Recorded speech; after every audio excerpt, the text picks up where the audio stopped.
Hi friends, welcome back to my channel. இன்றைக்கி நம்ம சேனலில் என்ன பார்க்க போகிறோன்னா, துவரம்பருப்பு சிறுகீரை கடையல் எப்படி செய்கிறதுன்னு சொல்லிட்டு பார்க்கலாம் வாங்க. ஃபஸ்ட்டு ஒரு குக்கரில் துவரம்பருப்பு எடுத்து வாஷ் பண்ணி எடுத்து வச்சுக்கோங்க. அது கூட தண்ணி ஆட் பண்ணிக்கோங்க. ஒரு தக்காளி, 3 பச்சை மிளகா, சின்ன வெங்காயம் ஒரு 4-5 கட் பண்ணி ஆட் பண்ணியிருக்கேன். அதை ஆட் பண்ணிக்கோங்க. அப்புறம் சிறுகீரை நல்லா கழுவிட்டு நல்லா சின்ன சின்னதாக கட் பண்ணி ஆட் பண்ணிக்கோங்க. அது கூட மஞ்சள் தூள், உப்பு, பெருங்காயத்தூள் ஆட் பண்ணிக்கோங்க. ஆட் எல்லாத்தையும் நல்லா மிக்ஸ் பண்ணிக்கோங்க. இது கூட ஜீரகம், மிளகு ஆட் பண்ணிக்கோங்க. பூண்டு ஒரு 4 பூண்டு ஆட் பண்ணிக்கோங்க. போட்டு நல்லா மிக்ஸ் பண்ணி விட்டு ஒரு 3 விசில் விட்டு எடுத்துக்கோங்க. நல்லா வெந்துடும் கீரை. அதுக்கப்புறம் ஒரு மண் சட்டியில் போட்டு கடைஞ்சிக்கோங்க.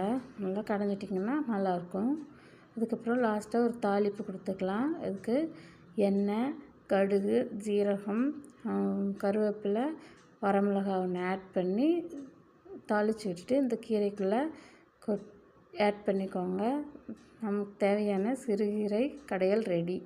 ட்ரை பண்ணி பார்த்துட்டு எப்படி இருக்குன்னு சொல்லுங்கள்.